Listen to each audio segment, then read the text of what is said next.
Responda rápido, o que mais te preocupa hoje? A resposta está diretamente relacionada à sua personalidade, porque o que nos motiva nos faz agir. Hoje, vamos falar sobre as 12 camadas da personalidade, seus sofrimentos e objetivos. Everybody, I know you can believe in yourself. If you believe in yourself, you will know how to ride a bike. Give me some thumbs up. Thumbs up, everybody! All right. For rock and roll! Você observando a conduta de qualquer pessoa e a sua própria, você verá que todos os elementos que compõem uma personalidade estão presentes no outro também. Why is no one else doing these things? What's your pain threshold? Well, if it's real high.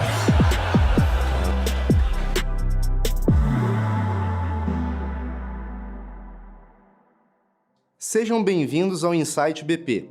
E o assunto de hoje são as 12 camadas da personalidade, teoria sistematizada pelo professor Olavo de Carvalho.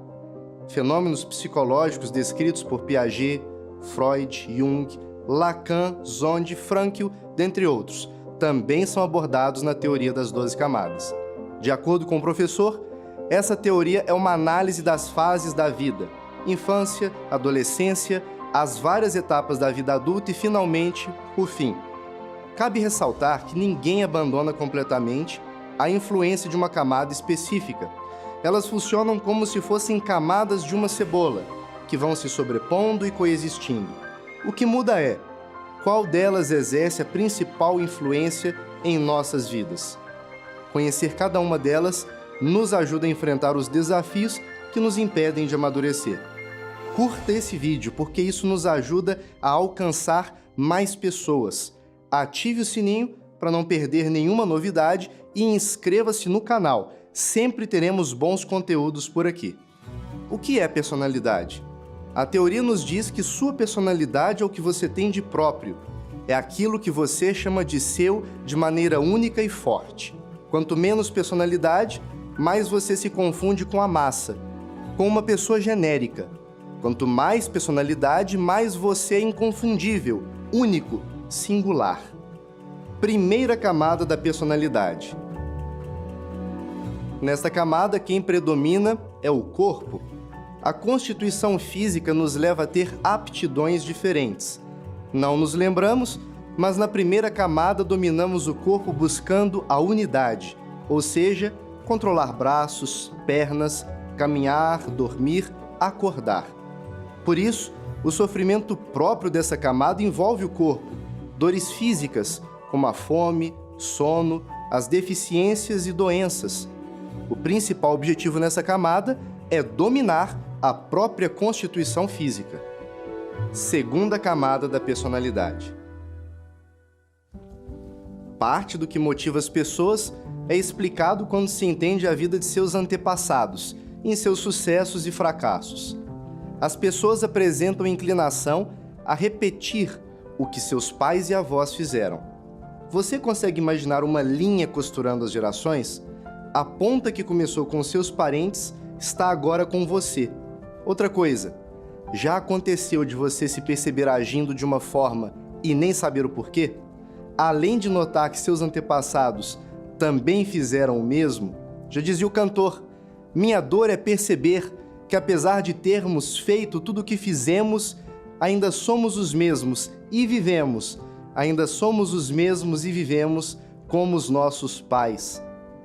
Essa é uma camada que nos acompanha por toda a vida, porque acontece uma personalização de gostos, desejos e preferências. O sofrimento próprio dessa camada envolve problemas hereditários e não estão sob controle do indivíduo. O principal objetivo nessa camada é provar e gostar das experiências vividas, a partir de sensações dos sentidos, por exemplo, o paladar, texturas e cores. Terceira camada da personalidade. Pela primeira vez surge uma motivação consciente, neste caso, a do conhecimento primário. Para entender melhor, imagine uma criança na fase dos porquês. O conhecimento não é buscado para se gabar ou para ter ganhos. Ela simplesmente quer conhecer por conhecer, só pela descoberta. O sofrimento próprio dessa camada envolve os fracassos no aprendizado. A duração da dor é curta e a evolução natural da criança supera isso. São dificuldades vencidas com o tempo, exercícios e nutrição. E o principal objetivo nessa camada é exercer a liberdade no aprendizado, para entender como as coisas funcionam. Quarta camada da personalidade. Definitivamente, a quarta camada é uma das mais famosas. É nela que surge a questão da felicidade ou infelicidade, que na infância não era uma questão consciente, mas apenas uma reação automática provocada pelo mundo. Entra em cena o universo da afetividade, a carência e a noção de um afeto recebido ou não. Se a criança não tiver recebido um tipo específico de afeto de seus pais ou parentes, ela poderá ter problemas na adolescência e na vida adulta. Elas precisam se sentir seguras e notar a presença do afeto.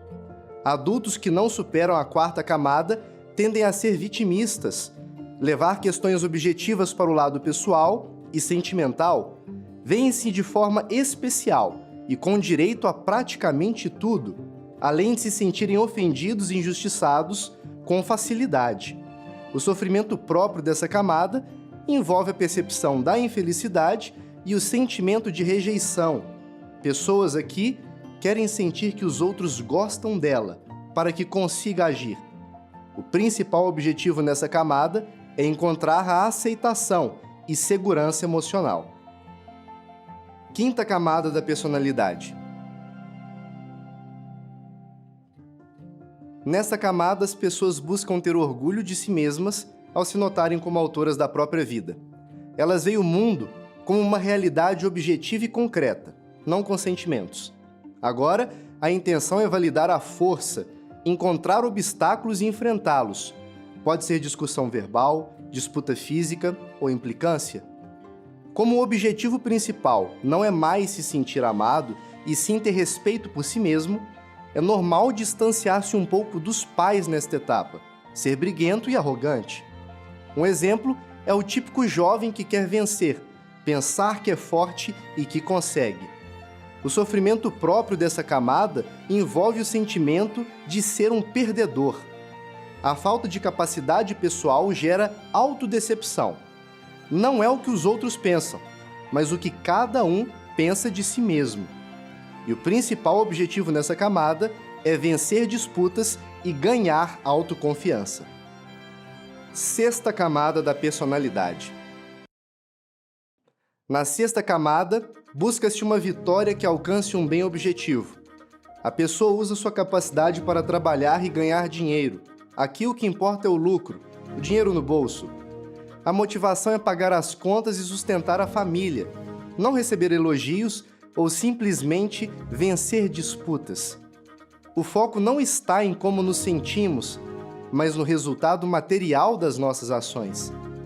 Para fazer uma comparação, quem está na sexta camada ouve críticas e busca se aprimorar para atingir melhores resultados.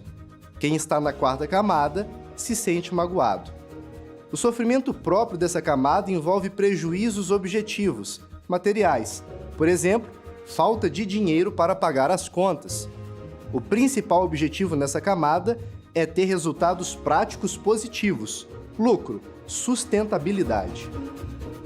Sétima camada da personalidade. Nessa camada, a motivação é entregar algo para a sociedade. O indivíduo percebe que tem que cumprir o seu dever pelo bem da coletividade. A principal motivação da pessoa ao acordar e se levantar da cama é entregar sua vida em serviço aos outros. Não se trata de uma massagem no próprio ego ou de dinheiro. Quem chegou aqui entendeu que seu trabalho pelos outros é o seu lugar no mundo, sua razão de existir. O cumprimento de seu dever é a manifestação de seu amor pelas ações. O sofrimento próprio dessa camada é não cumprir o papel que a pessoa sabe que deve. É causar dor nos outros por ter falhado no dever. O principal objetivo nessa camada é compreender quem se é no grupo e ficar bem com isso. Oitava camada da personalidade. Quem somos nós diante da morte? De frente para o fim, continuamos a fazer as mesmas coisas e nos sentimos em paz com a vida? Ou sentimos que precisamos mudar e recomeçar? Se as coisas que nós fazemos não têm um valor diante da morte, precisamos encontrar uma solução. Sobre isso vale um aviso.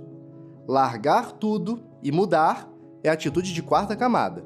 Quem entende o seu dever busca mudanças de forma responsável e segura. Aqui, a pessoa se preocupa com a noção de verdade e com a reflexão sobre o bem e o mal.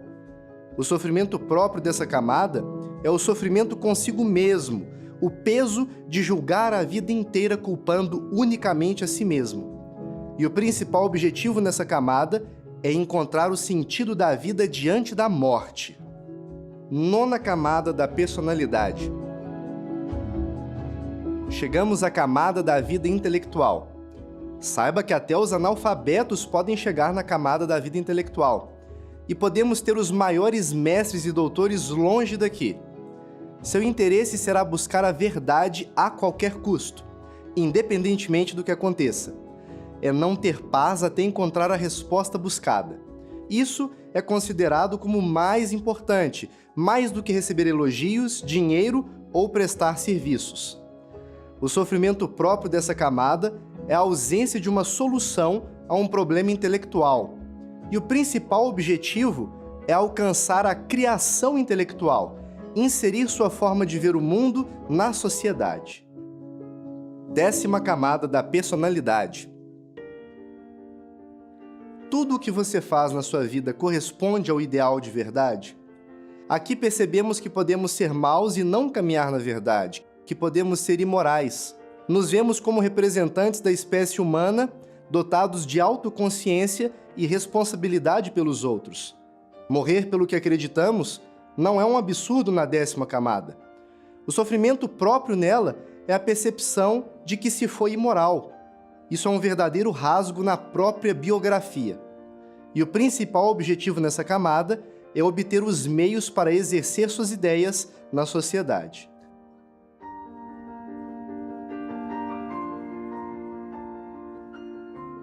Chegamos à penúltima camada da personalidade. Essa é a camada do eu histórico. Algumas pessoas mudam a trajetória da história mundial conscientemente, porque sabem que suas ações não morrem. A motivação da 11ª camada é a constituição de uma personalidade duradoura através do tempo. Nesse caso, suas ações serão julgadas pela humanidade. Afinal, elas mudam o curso da história. Independente do resultado positivo ou negativo de suas ações, Napoleão Bonaparte, George Washington, Lenin, Stalin, Alexandre o Grande e Gengis Khan são outros exemplos de personalidades que mudaram a história conscientemente. O sofrimento próprio dessa camada é falhar nos atos históricos pretendidos e não impactar, não modificar o rumo das sociedades. E o principal objetivo nessa camada é mudar conscientemente o curso da história, com suas próprias ações.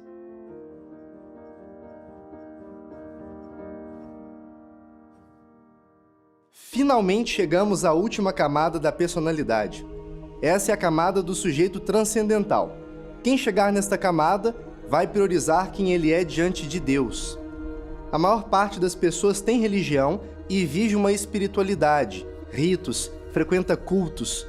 Mas mesmo estas pessoas terminam o mês pensando em dinheiro, nos problemas do mundo e na morte.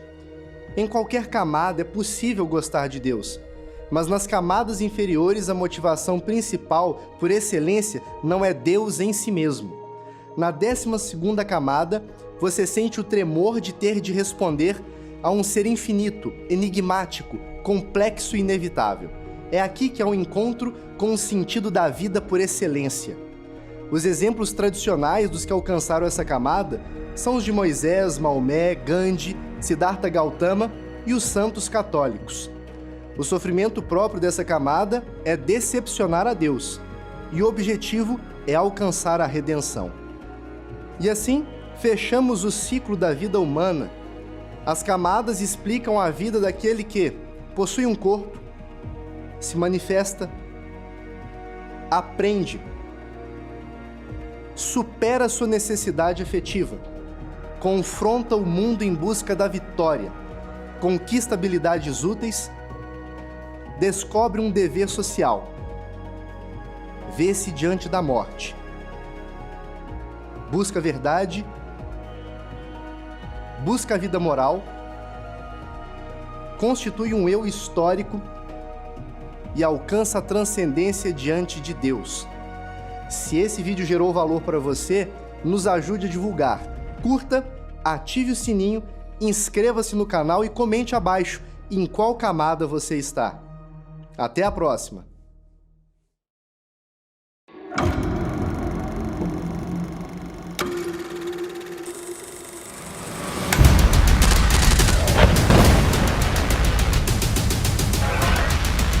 What kind of people do we think we are? I'm about to expand.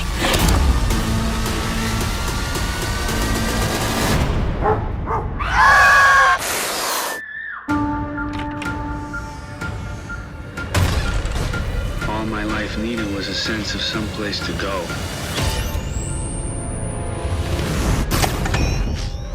We'll change the game. And that's what I want. I want it to mean something. I can't describe it, what I'm feeling. Not many people have a destiny, Lawrence. You're the most extraordinary man I ever met.